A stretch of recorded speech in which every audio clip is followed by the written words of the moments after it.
Il existe de nombreuses bénédictions qui sont attachées à la vie du chrétien ou du croyant ou encore du peuple des dieux, si vous le voulez. Et ces bénédictions font avancer la vie des enfants des dieux chaque jour de leur vie. Mais très souvent, les constats est que la plupart des enfants des dieux sont ignorants de toutes ces bénédictions et raison pour laquelle certaines bénédictions leur passent inaperçues. Et aujourd'hui, l'occasion nous est offerte pour pouvoir justement connaître et maîtriser toutes ces bénédictions qui nous accompagnent, qui accompagnent le peuple des dieux dans leur vie quotidienne. Quelles sont ces bénédictions? Nous en parlons à travers ces nouveaux numéros de votre paramètre. Mesdames, Messieurs, vous êtes branchés pour nous regarder. Bonjour et bienvenue à vous. Et sur ce plateau, comme d'habitude, je suis accompagné de ma co-présentatrice. Il s'agit de Ida Maloba, que je salue chaleureusement. Ida, bonjour. Bonjour Nico Kassanda, bonjour à vous tous, fidèles téléspectateurs de la chaîne du repos Vert Pâturage Télévision. Merci de nous rejoindre encore dans ce nouveau numéro de votre émission Paramètres. Et pour ce nouveau numéro, nous avons l'honneur de recevoir sur ce plateau le pasteur Alex Gédéon Matondo. Il n'est pas seulement pasteur, il est avocat, il est écrivain, il est également fonctionnaire de l'État. C'est un grand honneur pour nous de vous avoir chez nous, pasteur Gédéon. Bienvenue. Merci, Madame Ida. Merci, Papa Nico. Merci, cher pasteur. pasteur. Je crois qu'aujourd'hui, on va plutôt le recevoir sous sa casquette de pasteur, mais également d'écrivain, vu qu'on parle de son livre intitulé « Les 14 bénédictions qui accompagnent ma vie de tous les jours ». On aimerait déjà savoir pourquoi le choix de cette thématique, pasteur Matondo. Oui, merci pour la question, madame. Pourquoi le choix de cette thématique, les 14 bénédictions qui accompagnent ma vie de tous les jours? C'est très long, la réponse sera très longue. Oui. Alors, je suis né protestant, à l'église protestante. Mon père, c'est un pasteur, paix à son âme.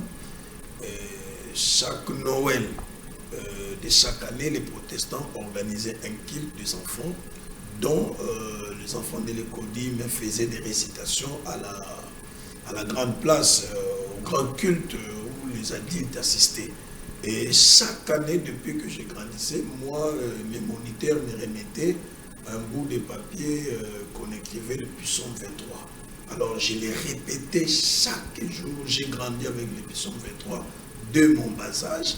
Et quand je suis arrivé un peu à l'âge avancé, et là, j'ai choisi maintenant le lieu de mon culte, la résurrection, vers 19 ans, 20 ans. Je suis allé à la résurrection, je pense vers 17 ans, parce que j'étais encore à 5e des humanités. Je suis allé à la résurrection, j'ai obtenu mon diplôme d'État. Et là, je suis devenu un prédicateur. C'est comme ça que, comme le psaume 23 était ancré en moi, et je l'ai maîtrisé sans recourir à la Bible, enfant que j'étais, un jour, je me suis dit, pourquoi ne pas écrire sur ces psaumes 23. Donc c'est une expérience vécue dès l'enfance. Oui, c'est ce que j'ai dit, c'est une expérience vécue dès l'enfance. Mais au départ, ce n'était pas les 14 bénédictions. Oui. Au départ, c'était l'excellent berger. Les titres, c'était l'excellent berger. Au fur et à mesure, je lisais, au fur et à mesure, je faisais des recherches. Et c'est là où je suis tombé pour ressortir les 14 bénédictions. Pour moi, chaque parole prononcée dans le livre du psaume 23 est une bénédiction. Parce que la bénédiction, j'entre déjà dans la définition. Mais quand on va revenir sur la bénédiction, vous allez expliquer. Voilà. Mais lorsque vous avez dit, lorsque vous étiez encore enfant à l'école de dimanche, à l'école d'hymne, vous aviez l'habitude de les réciter. Est-ce que c'était pour vous une simple récitation? Est-ce que vous aviez conscience de ce qui est contenu dans ces psaumes-là, les paroles-là? Au début, c'était une simple récitation. Mes moniteurs m'ont choisi parce que j'avais maîtrisé sans recourir au papier qu'ils donnaient. Parce que l'objectif du moniteur, ce n'était pas que l'enfant vienne les lire devant la grande église. On vous donne le papier, vous le maîtrisez à la maison. Vous le mémorisez. Okay. Vous venez faire la récitation. Et certains enfants faillissaient. Certains faillissaient devant le public, ils n'y parvenaient pas. Alors moi, je ne recourais jamais sur les papiers que les moniteurs me donnaient. Je l'avais mémorisé. Au départ, c'était quand même une blague, mais après, en grandissant avec, c'est devenu une vie pour moi. Alors, pasteur Alex, vous avez parlé de 14 bénédictions qui accompagnent ma vie de tous les jours. Alors, le mot qui frappe ici, c'est le concept bénédiction. Tous, nous avons l'habitude de parler de ces concepts, mais comment vous la définissez? Oui, effectivement, c'est comme je voulais dire. Pour moi, ou bien lorsque vous lisez la Bible, la bénédiction n'est rien d'autre que des paroles prononcées par une autorité divine, par Dieu. Comme quand Dieu dit à Abraham, je rendrai ton nom grand et que toute personne qui te bénira sera bénie. Et celui qui te maudira sera maudit. Donc la bénédiction pour moi, c'est la parole divine sortie de la bouche de Dieu et attachée à votre vie. Tout au long de l'année, tout au long de votre vie, vous marcherez avec et ça planera au-dessus de vous. C'est ça pour moi la définition de la bénédiction. On aimerait quand même savoir c'est quoi le message clé que vous avez voulu passer dans votre ouvrage qui contient pratiquement 126 pages. Oui, le message clé est simple, madame. Je parle de bénédiction spirituelle. Je voulais vraiment ramener au peuple de Dieu parce qu'à l'ère actuelle, les gens s'abusent de la bénédiction. Les gens ont une mauvaise compréhension de la bénédiction ou une compréhension erronée. Nous voulons un peu, excusez-moi les termes, recadrer les choses à la manière dont ça s'est fait à la cité. Les gens croient que la bénédiction, c'est le fait de porter une très belle veste, comme vous êtes bien habillé là. C'est le fait d'avoir une voiture, c'est le fait d'avoir une maison. Or, ces choses-là sont des conséquences de la bénédiction. La personne devait être d'abord bénie sur le plan spirituel. Si la personne est bénie sur le plan spirituel, c'est une assurance totale. Et que cette personne, même s'il vit dans la pauvreté, s'il a des paroles de Dieu prononcées sur lui, ces paroles-là se réaliseront. Voilà un peu ce que moi je peux dire. On voulait un peu, dans la pensée des enfants de Dieu, changer les choses. Que les gens ne croient pas que la bénédiction est d'ordre matériel. La bénédiction n'est pas d'ordre matériel. Elle est d'ordre spirituel d'abord. Dieu, lorsqu'il a rencontré Abraham, Dieu n'a pas amené des chevaux. Dieu n'a pas amené des chars. Dieu n'a pas amené des tentes. Dieu a dit, je rendrai ton nom grand. Point barre. Et lorsqu'Abraham marchait, cette parole de Dieu est en train de s'est concrétisée en lui donnant des choses matérielles, des choses du monde qu'Abraham a acquis. Non par sa force, mais par la force divine, par une puissance invisible qu'on ne voyait pas. Donc, si vous êtes béni sur le plan spirituel, vous avez une force invisible et une force puissante pour attirer les choses matérielles vers vous. Mais pasteur, vous parlez de la bénédiction spirituelle. Qu'est-ce que ces bénédictions spirituelles apportent réellement dans la vie du croyant? Ouais, merci, c'est une très bonne question. Je vais vous contredire et contredire un peu le public qui nous regarde là. La bénédiction spirituelle amène la joie. La bénédiction spirituelle amène la paix. La bénédiction spirituelle amène la satisfaction du cœur. La bénédiction spirituelle amène l'enthousiasme. La bénédiction spirituelle amène les ailes de servir Dieu. Dans la pauvreté, vous manquez même les chaussures. Je me souviens, lorsque nos pères, lorsqu'ils donnent leur témoignage, nos pasteurs, nos papas spirituels, lorsqu'ils donnent leur témoignage, certains disent qu'ils étaient en train d'évangéliser avec des babouches. Ils n'avaient rien. Ils avaient des chemises pas trop d'éclat. Vous voyez, c'est cette joie-là.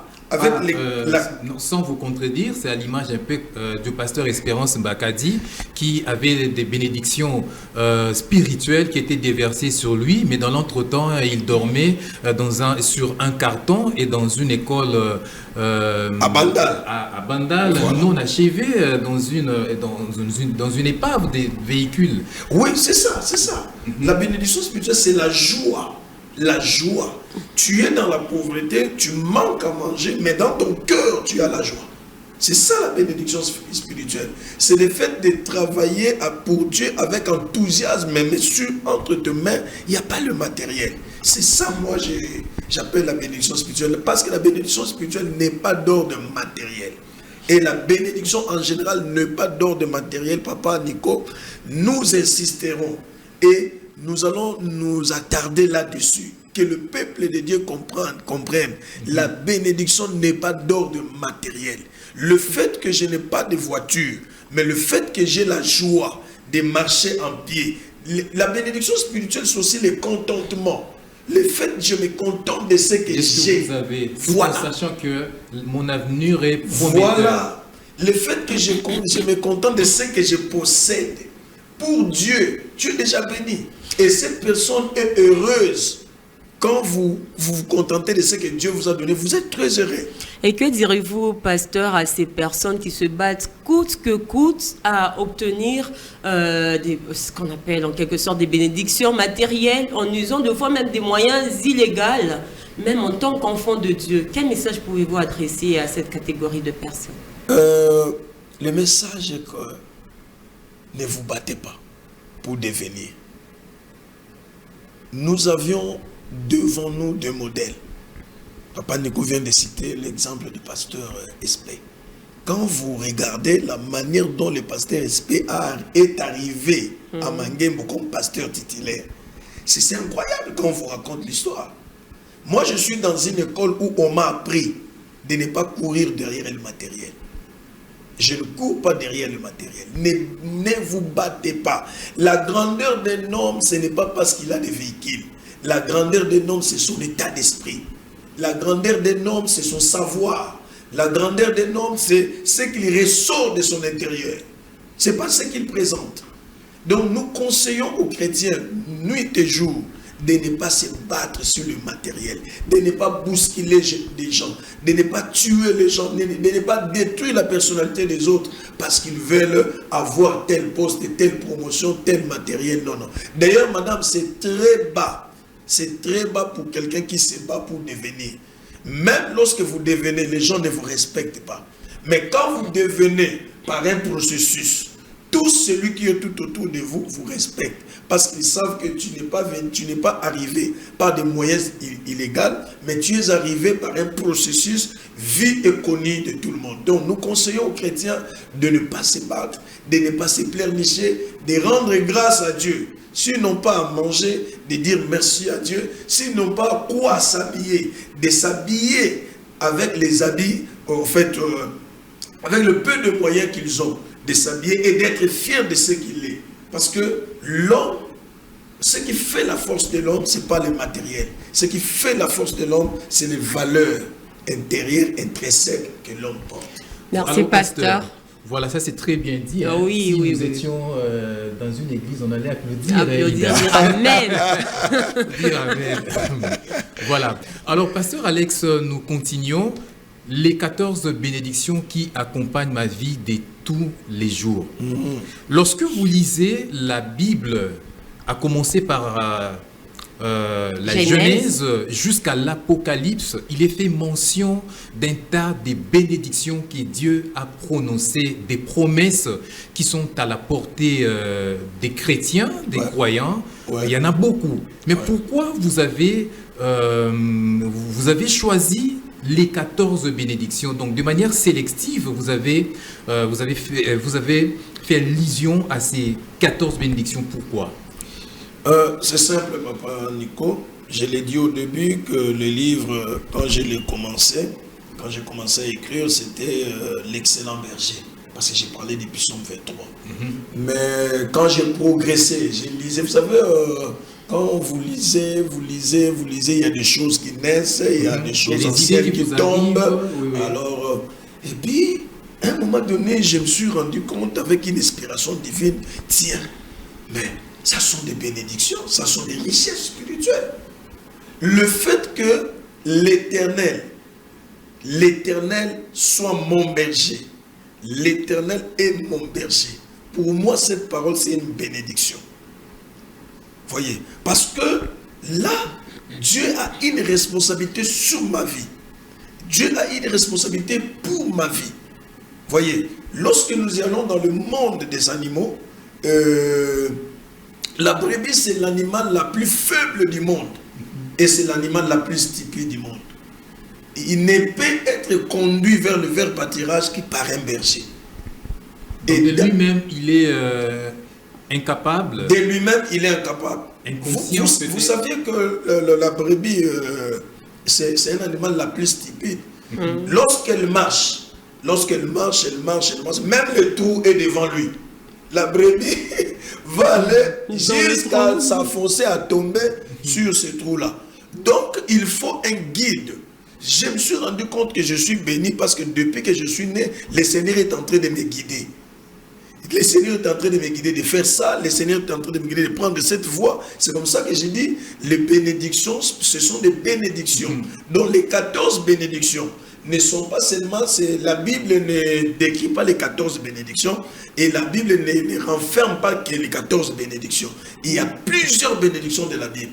Mais les 14 bénédictions sont tirées de ces livres, depuis Psaume 23. Psaume 23 c'est là où je me suis uniquement. dit, le fait que Dieu soit mon responsable, pour moi c'est une bénédiction. Vous savez que moi j'ai des enfants à la maison. Avant de sortir, je leur ai dit ok, ils m'ont dit bye, ça va, merci, ok, le soir. Il y a des enfants qui prennent du lait. C'est pas eux qui sortent l'argent, c'est moi qui ai la responsabilité de leur acheter du lait. Et ces enfants-là sont calmes à la maison. Dans leur tête, ils savent que papa va venir avec du lait. Il ne réfléchit pas pour manger. Comment je vais trouver du lait? Ils ne savent pas. C'est ça la vie d'un brebis. Il est dans la clos la nuit, il s'attend le matin pour sortir avec les bergers. Et vers 4 heures, c'est le travail que le berger fait. C'est vers 4 heures du matin que le berger sort pour aller dans les pâturages chercher la bonne nourriture. Enlever la nourriture qui peut être nuisible pour les brebis. Et lorsqu'il le fait, il se rassure du lieu. Les bergers rentrent à l'enclos, il fait sortir les brebis vers 5 heures pour les ramener vers les lieux où il a déjà planifié. Donc les enfants n'ont pas besoin de savoir où je trouverai l'argent. Voilà pourquoi vous me permettez de déclarer. Allez-y. Je déclare pour quelqu'un, cette année, Dieu va planifier pour toi. Amen. Dieu va planifier pour toi. Tu resteras calme, bras croisés. Amen. En cela ne veut pas dire que tu es fainéant. Non. Il arrive à un moment donné, l'homme doit travailler, mais il arrive à un moment donné, le berger doit sortir pour planifier afin qu'il t'amène dans le vert pâturage. Je déclare cela au nom de Jésus. Parce que Dieu a une responsabilité sur toi. Amen. Amen, pasteur. Évidemment, on reçoit toutes ces déclarations. Oh, moi, j'ai tellement reçu avec foi et je crois que ça va vraiment arriver en cette année. Pasteur, on revient. On est en train de parcourir le livre. Là, je vois, à la page 18 précisément, vous avez fait mention des bénédictions matérielles et spirituelles. Tout à l'heure, vous êtes plus apaisantif sur les bénédictions spirituelles, mais on aimerait quand même savoir la différence qu'il y a entre les bénédictions matérielles et spirituelles. Les bénédictions spirituelles, je viens de les définir, ce sont des paroles que Dieu prononce sur nous et une autorité spirituelle telle que le pasteur s'y tient à la chair, il prononce, ce sont des bénédictions spirituelles. Les bénédictions matérielles n'est que des conséquences des paroles prononcées. Je l'ai bien dit avec l'exemple d'Abraham. Un exemple encore plus fréquent pour ne pas toujours rester sur Abraham. Isaac devient vieux. Il a perdu la vision. Et il va bénir ses enfants. C'est Jacob qui arrive. C'est Jacob qui arrive et Isaac bénit Jacob. Isaac avait de biens. Isaac avait des richesses. Isaac n'a pas donné à Jacob ce que lui possédait. Il a donné à Jacob la parole. Donc Jacob est sorti de la maison d'Isaac avec une parole. Et c'est cette parole-là qui a fait que Jacob puisse réussir dans la maison de Laban. Frères et sœurs, je pensais que j'ai prêché. Allez-y, pasteur. Oui, sentez-vous à l'aise. Oui, en fait, vous faites votre... Sentez-vous à l'aise. La maison de Laban, j'allais dire, Papa Nico, Madame Ida, la maison de Laban n'est pas n'importe quelle maison.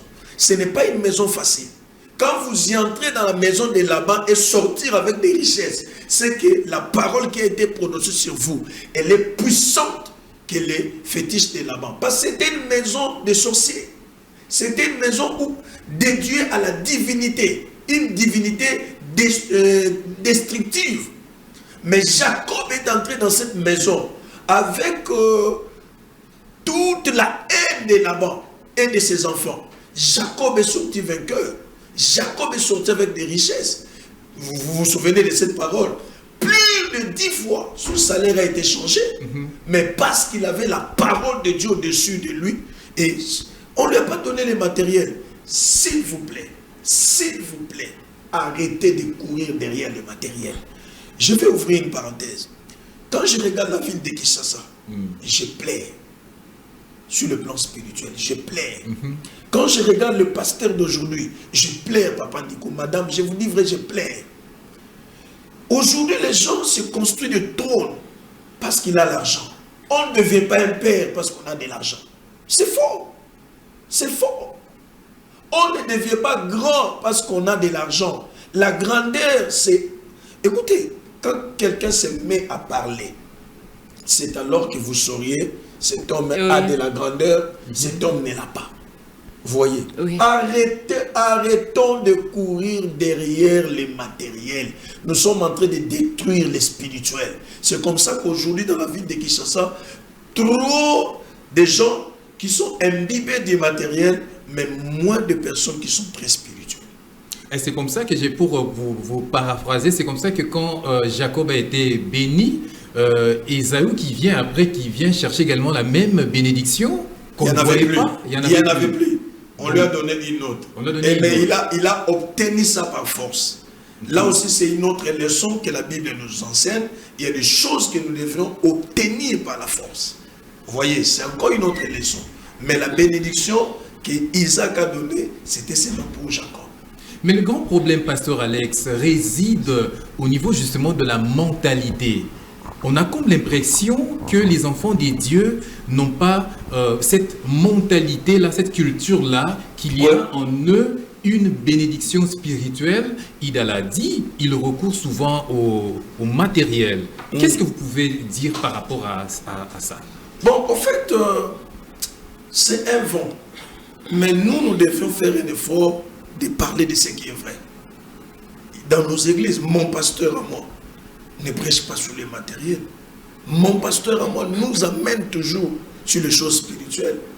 Mais il nous dit à la fin, si vous travaillez les spirituels attirera les matériels. Donc la conséquence... Les matériels sont des conséquences. Écoutez, Papa Nico, Madame Ida, Dieu pour bénir quelqu'un, il regarde d'abord son cœur. Parce que quand Dieu va te donner les bénédictions, l'objectif de Dieu lorsqu'il te bénit, ce n'est pas pour nous tuer. Ce n'est pas pour nous détruire. Ce n'est pas pour nous mater. Ce n'est pas pour qu'on vienne des caillasses, là tu vas piétiner. Non. Quand Dieu te bénit là, c'est pour que nous en bénéficions. Parce que la Bible dit... Dieu nous bénit pour que nous soyons des sources de bénédiction, des canaux de bénédiction. Parce que la bénédiction ne devrait pas avoir un niveau d'abondance. C'est faux. La bénédiction doit avoir un niveau de surabondance. Où les choses tombent, Maman Ida est bénie, et il y a certaines personnes que Maman Ida ne connaît pas, mais ils sont bénis au canal d'elle. Dès qu'il arrive à la fonction publique ici, le nom de Maman Ida, elle est engagée. C'est une bénédiction. La bénédiction doit couler. Donc Dieu ne bénit pas quelqu'un pour que cet homme-là nous fasse du mal. C'est faux. Pasteur, quand vous dites que les bénédictions matérielles sont les conséquences des bénédictions spirituelles, qu'est-ce que cela veut dire explicitement? Il n'y a que les enfants de Dieu qui ont droit ou qui ont accès aux bénédictions matérielles, ou qu'est-ce que ça veut dire? Non, ce qui concerne les bénédictions matérielles, ce n'est pas seulement les enfants de Dieu qui ont droit à ça. Non. D'ailleurs, c'est la même question, Ida. Donc, on allait poser cette question de cette manière, des conditions, au fait, pour vivre les 14 bénédictions dont le pasteur a fait allusion. Allusion, c'est ça. Voilà. Okay. J'aimerais expliciter. Oui. Ici, nous avions deux mondes. Mais ici, moi, je parle du monde de la divinité, le monde spirituel, de vrai Dieu. Oui. Parce qu'il y a aussi un monde spirituel de faux. Je parle du monde spirituel du Dieu créateur, le Père de notre Seigneur Jésus-Christ. Il y a des conditions. Il y a des conditions pour accéder aux bénédictions spirituelles. Voilà. Tu dois d'abord recevoir Jésus-Christ comme Seigneur et Sauveur. Lorsque tu le reçois, et tu dois dépendre totalement de lui. C'est le cas d'Abraham. Il a donné confiance à Dieu, ne sachant pas où Dieu l'a mené. Vous voyez, c'est dans ce sens-là. Mais les bénédictions matérielles, les gens peuvent en avoir, hein. Même chez, je ne sais pas moi, par sa force, par son intelligence, il peut en avoir, hein, par des mystiques, il peut en avoir. Mais ce qu'on reçoit en dehors du vrai Dieu, madame, ça ne donne pas la paix. Ça ne donne pas la paix, je vous dis vrai. Même si vous appelez, vous faites une émission, les gens viennent ici, des grands professeurs de l'université, ils ne vont pas me contredire. Tout ce qu'on reçoit dans un monde mystique, occulte, ça ne donne pas la paix. Les gens là ne dorment pas. Ils ne sont pas à l'aise. L'argent les pousse à faire des bêtises. Mais nous, notre argent nous pousse à construire des temples pour Dieu. Même dans la Bible, nous avions un temple que Salomon avait construit.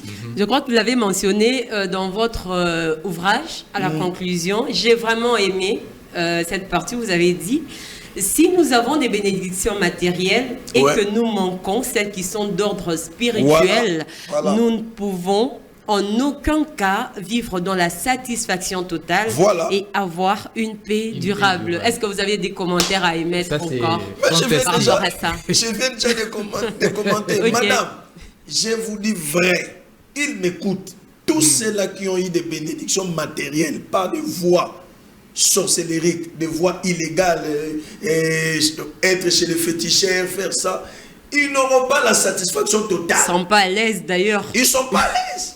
Moi j'ai une petite voiture. Je suis à l'aise dans ma voiture et ma conscience est calme. Je ne l'ai pas volée. Je sais que c'est la parole d'Éternel qui est en train de s'accomplir dans ma vie. Voilà pourquoi je dis, madame, ne couriez pas. Ne suivez pas tous ces vents ici. On n'est pas grand parce qu'on marche dans un Lamborghini, on descend, il y a des garde-corps. Non. Non. Écoutez, je vous donne un exemple. Un chien, s'il devient roi, il est sur sa chaise royale. Les gens qui vont l'applaudir, ce sont des personnes qui ne les connaissent pas que c'est un chien. Si les gens qui sont en bas là connaissent que c'est un chien, ils vont quitter le public. Ils vont aller chercher un os. Ils le jettent à côté. Et puis le chien va quitter la chaise royale. Il va suivre un os. Vous voyez, tout celui qui court derrière le matériel finit toujours par perdre la spiritualité. Voilà pourquoi il y a des gens que nous avions connus avec une forte spiritualité. Aujourd'hui, parce qu'ils s'accrochent au matériel, ils n'ont pas fait l'équilibre des choses. Mais il y a des pasteurs, nos pères, qui sont encore spirituels jusqu'aujourd'hui. Quand vous les regardez, comment ils prient encore jusqu'aujourd'hui? Comment il est encore fervent, il est encore zélé, le même zèle qu'il avait là. Il prêche ça jusqu'aujourd'hui. Pourquoi? Parce que dans leur éducation spirituelle, on les a appris à s'accrocher sur ce qui est spirituel et non sur ce qui est matériel. Le matériel ne fait pas la valeur d'un homme. Ça, je vous dis vrai. Le matériel ne fait pas la valeur d'un homme. Ce qui fait la valeur d'un homme, c'est les valeurs intrinsèques intérieures qui sont spirituelles. Et quand vous aviez ces valeurs, madame, les contentements, beaucoup de jeunes filles comme vous sont dans la rue. Elles sont dans la rue. Elles sont en train de se prostituer par force. Parce qu'elles manquent l'argent des syllabus, parce qu'elles manquent le minerval. Mais il y a des gens qui se sont dit, étude ou pas, je garde mon corps. Je ne ferai pas ça. Je ne veux pas avoir des antivaleurs à cause des biens périssables. Mais ces gens-là finissent toujours par triompher. Et on va commencer à les critiquer lorsqu'ils vont triompher. Il n'a pas un diplôme. Il n'a pas un diplôme, mais il a des valeurs intérieures. Et ces valeurs intérieures-là ont fait qu'ils se développent et qu'ils puissent aller plus loin.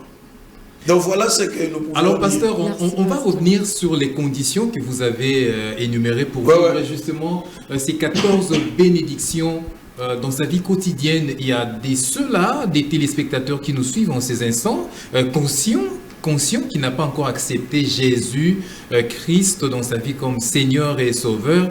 Qu'est-ce que vous allez leur dire pour également arriver à vivre ces 14... bénéficier de ces bénédictions. Voilà. Je regarde les caméras tout droit aussi.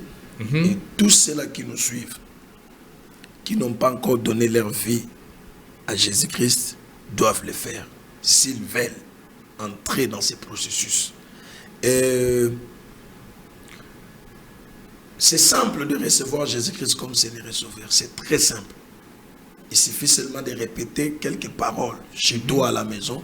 Tu dis seulement, Seigneur Jésus, après avoir écouté cette petite exhortation, je décide de te ramener dans mon cœur. Prends mon cœur, entre, fais de moi un enfant de Dieu. Tu deviens enfant de Dieu.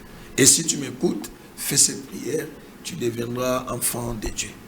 Voilà. Ça, c'est très bien. Donc, nous pensons que ceux-là qui n'avaient pas encore auparavant accepté Jésus ont eu l'occasion de le faire. Ah oui. Voilà, donc ils entrent dans la famille des dieux Voilà. pour en être également bénéficiaires. Pasteur Alex, parlons de ces motivations qui vous ont vraiment conduit à pouvoir rédiger un tel ouvrage. Ça venait d'où exactement? Oui, comme je disais, c'est depuis mon enfance que je lisais ces textes. En les lisant, je me suis familiarisé avec Psaume 23. Mais lorsque je grandissais, vous savez, l'homme doit croître. Hein. Quand vous ne croissez pas, vous avez un problème sérieux. Et avec ma croissance spirituelle, les yeux étaient en train de m'ouvrir, d'être ouverts petit à petit. C'est là où je me suis rendu compte que j'ai eu des motivations. Je me suis rendu compte, moi je viens d'une famille noble. Hein. Mon père, je me souviens, c'est un pasteur protestant. Il recevait des missionnaires dans son église et dans la maison, il avait un petit Land Rover. À l'époque, quand vous avez Land Rover, oui. c'est un peu un Oui. enfant. Vous êtes considéré... Oui, oui. La spiritualité de mon père était fondée plus, la confiance était fondée plus sur les dons de missionnaires. À l'époque, hein, je ne sais pas si vous êtes de mon époque là. Alors, quand les missionnaires blancs sont partis, l'espoir de mon père s'est envolé. Et on était en train de tomber. Et on a vécu des temps sombres, la voiture était partie, les moyens étaient partis, l'église était incapable de nourrir son pasteur. Et c'est là où j'ai commencé à comprendre beaucoup de choses, que les bénédictions ne sont pas d'ordre matériel, les bénédictions sont d'ordre spirituel. Lorsqu'on fait confiance à Dieu, à un Dieu qu'on ne voit pas, lorsqu'on accepte que Dieu vous guide dans un endroit que vous ne connaissez même pas, vous voyez, c'est là où j'ai commencé à avoir confiance en Dieu, et puis la motivation était née d'écrire sur les bénédictions spirituelles, parce que j'ai compris que les bénédictions n'étaient pas d'ordre matériel. Parce que tout ce qui est matériel, souvent quand on parle de tout ce qui est matériel, nous pensons à la voiture, à la maison. S'appuyer sur un homme qui est fort plus que vous, c'est aussi du matériel. C'est aussi du matériel. J'ai vu combien mon père est en train de sombrer dans la pauvreté. Pourquoi? Parce que tout son espoir était focalisé sur les missionnaires américains. Et lorsque les missionnaires américains, moi j'ai fait de très belles écoles. J'ai fait collège Boboto, j'ai fait Kimwenza. Et après les missionnaires, même moi aussi j'ai vécu les conséquences. C'est comme ça qu'on dit, maudit soit l'homme qui se confie au l'homme. Maudit soit l'homme qui se confie à l'homme. J'ai commencé à étudier dans une école à Makala, où on se précipitait des bancs. Et tandis qu'à collège Boboto, j'étais confortable, assis dans mon pupitre. À mon époque, il y avait des pupitres, seuls dans un pupitre. Mais quand les missionnaires américains sont partis, l'espoir s'est envolé. L'espoir s'est envolé. Je me suis retrouvé dans une école de Makala. Je ne dis pas que c'est mauvais, mais c'était une école où, dès qu'on siffle, on entre pour précipiter les bancs. Parce que les bancs n'étaient pas en grande partie. Vous voyez, donc la motivation est venue de là, que je dois parler de bénédiction lorsque l'homme est béni sur le plan spirituel. Écoutez, je me souviens encore des prières que j'ai faites à mon jeune âge. Ça peut choquer les gens, ça peut paraître comme j'étais un fou. Moi, j'ai dit à Dieu, Dieu bénis-moi, même par erreur. Je disais à Dieu dans mes prières, Seigneur, par erreur. J'ai dit oui, quoi que Dieu ne peut pas faire l'erreur, Papa Nico. Mais moi, dans mes prières, peut-être qu'il peut oublier, oui, mais bien qu'il n'oublie jamais. Je vous dis vrai. Je disais, Dieu bénit moi-même par erreur. Mais là, ça attire vraiment l'attention du Créateur. C'est là où ça a attiré l'attention du Créateur. Vous saviez, en droit, on parle de l'erreur matérielle. Lorsque l'erreur est déjà, c'est déjà ça, si c'est écrit, c'est déjà écrit. Je prends par exemple un exemple.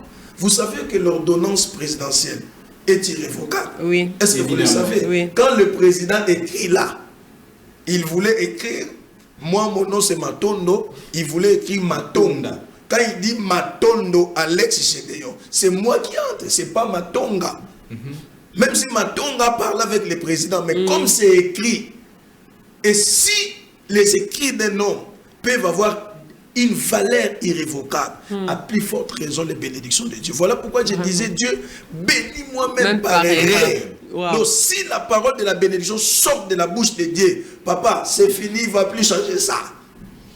Pasteur, On va quand même parler de la première bénédiction. C'est vrai qu'on n'aura pas épuisé, parce qu'il y a beaucoup à dire. Monsieur Nico, j'aimerais quand même poser cette question avant d'entamer, parce que en lisant les psaumes 23, il n'y a que 6 chapitres. Comment vous avez fait pour en arriver à 14? À 14. Oui, on aimerait quand même savoir. Il y a 6 chapitres, oui, mais il y a plusieurs paragraphes.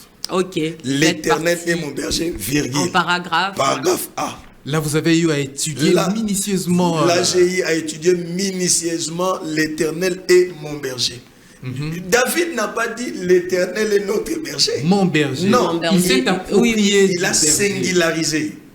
Il s'est approprié de son Dieu. Voilà pourquoi chacun de nous doit s'approprier de Dieu. Dieu devait devenir ton Dieu. Son berger, quand mon berger. Dieu est le Dieu de tout le monde qui subira les bénédictions de tout le monde. Quand Dieu devient ton Dieu, tu subis les bénédictions de ton Dieu. Personnel. Ouais. Voilà. Je pense que là, on peut entrer dans mais madame, excusez. Quand vous lisez la Bible aussi, c'était pour la toute première fois qu'un Dieu soit appelé berger. À l'époque, Dieu était appelé le Dieu Tout-Puissant. Il y avait, il est, je suis. C'était pour la toute. Donc c'est tout un risque. Lorsque David adorait, lorsque David louait, qu'il appelle Dieu berger. Vous voyez, donc David prend son travail qu'il faisait de la bergerie, il est compris, il dit, si moi, un berger, je ne dors pas très bien, je me réveille tôt pour aller prendre, c'est le risque, hein? L'Éternel est mon berger. Il y a des risques que le berger recourt. Les bergers sortent très tôt matin, je l'ai dit, pour aller vérifier l'endroit où se trouve le bon pâturage. Et prendre soin d'enlever toutes les herbes épineuses, enlever ça pour que les brebis ne mangent pas ça. Parce que si les brebis mangent ça, il peut faire la diarrhée, il peut aussi mourir. Oui. Donc tous les risques là, il y a des loups sur ce chemin-là, il y a des lions. Voilà pourquoi on parle de David a tué l'ours, David a tué le lion. Il a tué le lion parce que les gens ne savent pas. Il a tué le lion quand, il a tué l'ours quand. Quand il partait à la recherche d'un vert pâturage où les brebis devaient sortir vers 5h, 6h pour aller manger. Donc, l'Éternel est mon berger, c'est toute une bénédiction parce qu'il prend des risques sur moi. Dieu prend des risques sur moi. Je ne serai pas ici avec vous. Moi que vous voyez, votre frère, un jour, je me suis monté dans une remorque pour aller prêcher à Matadi. En tout cas. Parce qu'il n'y avait pas de véhicule. La nuit. Et je me suis retrouvé le matin dans une vallée. Je ne sais pas comment je suis sorti. L'Éternel était là comme le bon berger. Le convoyeur est mort. Moi-même, je ne sais pas comment je suis sorti. Donc j'ai compris que l'Éternel est mon berger. Il a pris tous les risques de me sauver. Et n'oublions pas l'œuvre de la croix. C'est les risques que le Seigneur Jésus-Christ a pris pour sauver un pécheur têtu comme moi. Vraiment. Vraiment. Alors, lorsque vous les transporter dans les contextes actuels, les brebis, ce sont les fidèles, les enfants des dieux. Bien sûr. Et puis le berger, c'est lui notre Père. Notre Père, non, le Seigneur Jésus-Christ. Mais est-ce que la question est de savoir maintenant, Pasteur Alex, est-ce que nous avons cette conscience-là? Vous aviez cette conscience quand vous partez à Matadi prêcher? Vous savez qu'en vous, il y a quelqu'un qui est là, qui vous sauvera. Mais est-ce que ceux qui nous regardent ont-ils cette conscience-là? C'est cela aussi le problème. C'est le travail que le pasteur Dadi Spé fait. C'est le travail que le pasteur Dominique fait. C'est le travail que l'apôtre Roland Dalo fait, c'est le travail que plusieurs pasteurs font, que les chrétiens aient conscience de ce qu'ils sont. C'est le travail de pasteur de tous les jours.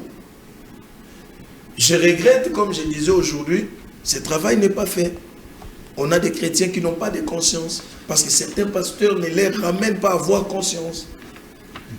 Il faudrait à chaque chrétien d'être conscient de ce qu'il est. De ce qu'il est. Voilà. Et donc, pasteur, cela nécessite également la foi. Parce que vous vous êtes sorti, vous vous êtes mis sur le chemin. Peut-être vous avez évoqué également le cas d'Abraham, qui avait la foi, ne sachant où il partait. Ça nécessite également la foi pour avoir comme berger l'Éternel. S'approprier de ça. Madame, ça nécessite la foi. Et la foi, c'est quoi? La foi, c'est jeter dans les néants après avoir écouté une parole du Seigneur. Après avoir amélioré l'intimité avec Dieu. On se jette dans les néants. Je vais vous donner un exemple. Hier, j'arrive quelque part, j'ai dit à un petit, lave-moi mon véhicule. J'étais avec mon dernier fils. Il va totaliser 5 ans le 13 juillet ici. Donc il a 4 ans et quelques mois. Oui. Après avoir lavé le véhicule, le petit me touche à la main. Il me dit, papa, on va au marché. Il ne m'a pas demandé si j'ai l'argent. Il est tellement rassuré que papa ne peut pas manquer. Voilà, merci madame. C'est cette assurance-là que les enfants de Dieu doivent avoir. Donc papa ne manque jamais. Ouais. Ça encore c'est une autre parenthèse là, écoutez, vraiment de papa. Tu sais, les genres des personnes. Ça ne m'inquiète de rien, je sais que papa va assurer. Papa est là, on a confiance. Madame, tu sais pourquoi? Dieu, lorsque les disciples lui ont dit, montre-nous comment nous devons prier. Dieu n'a pas dit, donne-nous le Père. Non, non. Il a dit, notre Père qui est aux cieux. Dieu voulait ceci. Que vous ayez d'abord, vous reconnaissez la paternité est au-dessus de tout. Oui. Et que la paternité est capable d'agir les choses que les enfants ne peuvent pas agir. La paternité est capable de donner les choses que les enfants ne peuvent pas donner. Lorsque vous reconnaissez la paternité, c'est alors que Dieu va vous donner. Toute demande est bien réglée par rapport à la proximité. Et Dieu veut que madame, vous ayez une proximité avec lui. Si Welfare, mon fils, n'avait pas la proximité avec moi, il ne me tiendra pas à la main et avoir l'audace de dire, papa, après ici, nous irons au supermarché. C'est comme s'il a de l'argent. C'est comme ça avec Dieu. C'est comme ça avec Dieu. Il faut oser avoir la foi et croire que votre Dieu étant votre Père, il le fera. Vous voyez, on nous fait signe qu'il ne reste que 2 minutes. Oh là là, on n'a rien, nous ne sommes même pas entrés dans le vif Nous ne sommes pas entrés dans le vif du sujet. Il y a 14 chapitres à épuiser.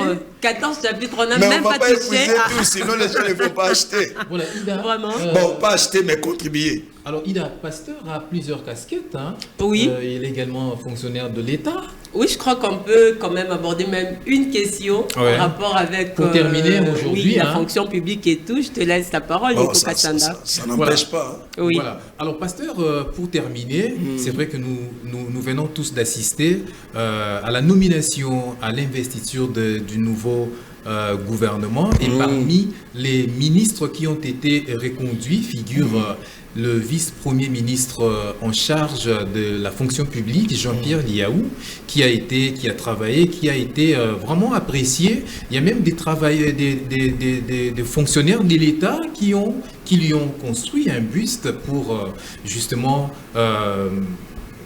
reconnaître son mérite. Reconnaître ce qu'il a fait. Quel commentaire pouvez-vous faire parce que vous êtes également fonctionnaire? Ok, le VPM Liaou, c'est quelqu'un que j'apprécie de loin. Je ne suis pas près de lui.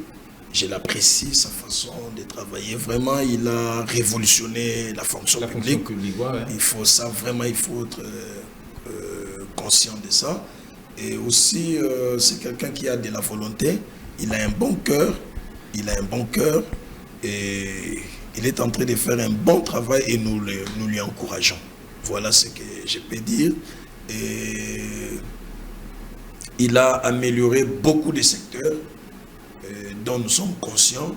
Et il a mécanisé beaucoup de gens qui sont restés plus de 10 ans. Les fonctionnaires ont sans retrouvé être de la mécanisés. dignité. On a retrouvé de la dignité. Alors, il a modernisé vraiment la chose. Il mérite d'être reconduit, vraiment. Vous croyez qu'il a déjà presque tout fait ou il y a encore des choses qui doivent être faites? Il n'a pas encore tout fait. Il y a des choses qui lui restent à faire. Et moi, je lui suggère si il doit plus entamer du côté formation de fonctionnaires. Parce que nous ayons des fonctionnaires de qualité, ça sera encore une bonne chose. Il a déjà CEMERAP, un outil de formation des fonctionnaires, et s'il peut vraiment entamer sur la formation des fonctionnaires, là, il aura fait un très grand travail encore. Merci beaucoup, pasteur. En tout cas, on espère vous retrouver la prochaine fois pour essayer d'entrer en profondeur, décortiquer chapitre après chapitre, n'est-ce pas, Nico Kassanda? Évidemment. Je suis disposé. Merci beaucoup, pasteur. C'est la fin pratiquement de notre émission, vu que nous avons épuisé toutes nos minutes. Merci à vous tous de nous avoir suivis. Nico Kassanda, merci d'avoir été là. Voilà, merci et au revoir. Nos téléspectateurs qui nous retrouveront très prochainement avec le même plaisir, avec le pasteur Alex sur ce plateau. Oui, merci. À la prochaine.